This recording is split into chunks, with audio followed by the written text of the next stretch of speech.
তারপরে 19 নম্বরটা দেখো। 19 নম্বর বলছে প্রথম 10টি স্বাভাবিক সংখ্যার বর্গের সমষ্টি কত। তাহলে এখানে তোমরা বর্গের সমষ্টি বলতে কি বোঝায়, 1 square plus 2 square plus 3 square plus dot dot dot plus 10 square, এটা হচ্ছে প্রথম 10টি স্বাভাবিক সংখ্যার বর্গের সমষ্টি। তাহলে এই সমষ্টিগুলো বের করার একটা সূত্র আছে তোমাদের বইয়ে লেখা, n into n plus 1 2n plus 1 2n plus 1 divided by 6। এই সূত্র দিয়ে তোমরা স্বাভাবিক সংখ্যার বর্গের সমষ্টিটা বের করবা। তাহলে এখানে n বলতে আসলে কি বোঝায়, এই যে তোমার যে সর্বশেষ মানের নিচে যে বৃত্তিটা আছে এটা হচ্ছে n এর মান। আমাদের যেহেতু 10টি স্বাভাবিক সংখ্যার সমষ্টি বের করতে বলছে, তাহলে n এর মান লিখবে 10। তাহলে 10 into 10 plus 1 into 2 into n এর জায়গায় শুধু 10 বসাবো প্লাস 1 ডিভাইডেড বাই 6। তাহলে 10 ইন্টু 11 ইন্টু 10 জনের 20 আর 21 ডিভাইড বাই 6। তো এটা ক্যালকুলেটর বসালে তোমার এই 4টে অপশনের যে কোনো একটা অপশন আসবে, ওইটাই হবে সঠিক অ্যান্সার। তারপরে 20 নম্বর প্রশ্নটা দেখি। এখানে একটা ধারা দেওয়া আছে +5 -5 প্লাস ডট ডট ডট। এখানে আমাদের বলছে কি 100টি পদের সমষ্টি বের করতে বলছে। দেখো, আমরা যদি প্রথম দুইটা পদ যোগ করি, ধরো -5 আর +5 যোগ করলে উত্তর কত আসতেছে, 0 আসতেছে। মানে যদি জোড় সংখ্যা যোগ করি তাহলে 0 আসবে। আবার যদি আমরা বিজোড় সংখ্যক যোগ করি মানে 3টা পদ যোগ করি, তাহলে প্রথম দুইটা যোগ করলে 0 আসতেছে আর পরেরটা যোগ করলে এখানে -5। তার মানে আমরা যদি বিজোড় সংখ্যক পদ যোগ করি তাহলে আমাদের উত্তর আসতেছে -5, আর যদি জোড় সংখ্যক পদ যোগ করি তাহলে উত্তর আসতেছে 0।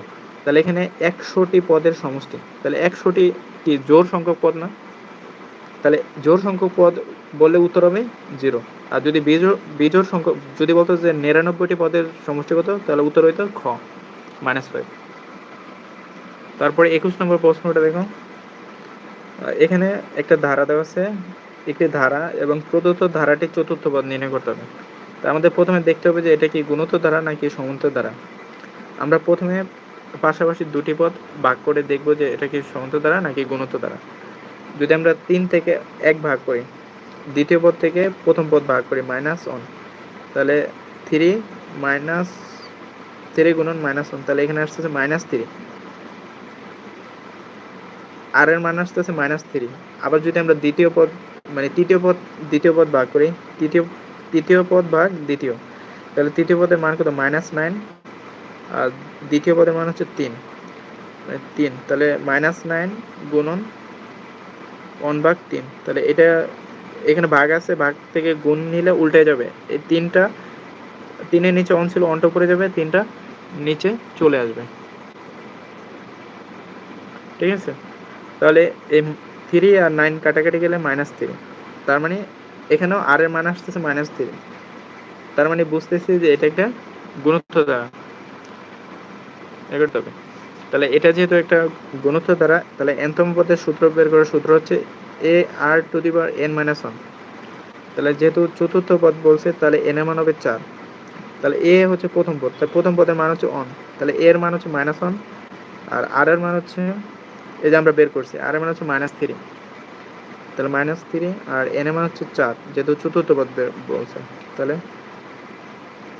-1 -3 আর উপরে 4 থেকে 1 বিয়োগ, তাহলে 3, তাহলে -1 আর মাইনাস এর উপরে কিউব মানে বিজোড় সংখ্যা, তাহলে মাইনাসটা থেকে যাবে, আর 3-এর উপর 3 মানে কত, 27, তাহলে মাইনাসে মাইনাসে গুণ করলে প্লাস হবে, আর 27 27, তাহলে 21-এর উত্তর হবে 4।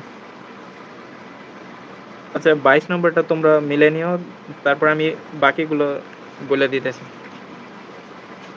এখানে যে তোমার 23 নম্বর প্রশ্নটা আছে, একটি সামান্তরিকের ভূমি দেওয়া আছে 12 এবং উচ্চতা দেওয়া আছে 12 সেন্টিমিটার, ক্ষেত্রফল কত। তোমরা সামান্তরিকের ক্ষেত্রফলের সূত্র জানো। সামান্তরিকের ক্ষেত্রফলের সূত্র হচ্ছে ভূমি গুণন উচ্চতা। তাহলে এখানে ভূমির মান দেওয়া আছে 12, তাহলে 12 ইন্টু আবার উচ্চতা দেওয়া আছে 12, তাহলে 12 গুণন 12 সমান 144, উত্তর হবে গ। তারপরে একটি আয়তের বাহু দুইটি যথাক্রমে 12 সেন্টিমিটার এবং 5 সেন্টিমিটার হলে কর্ণদের সমষ্টি কত। তার মানে একটা আয়তক্ষেত্র দেওয়া আছে, আয়তক্ষেত্রে বাহুর দৈর্ঘ্য একটা আছে 12, তার মানে বড় বাহুটা 12, আরেকটা বাহুর দৈর্ঘ্য আছে 5, তার মানে এটা ছোট বাহুর দৈর্ঘ্য 5। এখন কর্ণ দুইটার দৈর্ঘ্য, অর্থাৎ এই যে এই কর্ণ দৈর্ঘ্যটা জানতে চাইছে, দুইটা কর্ণের যোগফল। তাহলে আমরা প্রথমে একটা কর্ণ বের করব। তাহলে এটা কিন্তু একটা সমকোণী ত্রিভুজ হয়েছে। আয়তক্ষেত্রে দুইটা সমকোণী ত্রিভুজ, উপরে একটা নিচে একটা, আর দুইটা ত্রিভুজ সেম হয়। তাহলে আমরা প্রথমে এই পিথাগোরাস ব্যবহার করে অতিভুজটা বের করব। তাহলে অতিভুজ কী হবে, √12 স্কয়ার, এটা উত্তর হবে 13, ঠিক আছে? তোমরা ক্যালকুলেটর বের করলো, এটা মান হবে 13। তাহলে 12 স্কয়ার প্লাস 5 স্কয়ার সমান এটা 144 প্লাস 25 169। তাহলে 169কে √ওভার করলে 13 হবে। তাহলে এই যে 13টা হচ্ছে তোমার একটা কর্ণের দৈর্ঘ্য। আর তোমরা জানো যে আয়তের দুইটা কর্ণ দৈর্ঘ্য সেম হয়। 13কে তোমরা 2 দ্বারা গুণ করলে উত্তরটা পাবা। 13 কিন্তু অপশনে ছিল, কিন্তু উত্তর হবে 4, যেহেতু দুইটা কর্ণ দ্বয়ের যোগফল, তার মানে দুইটা কর্ণের যোগফল। 13 দুগুণে 26।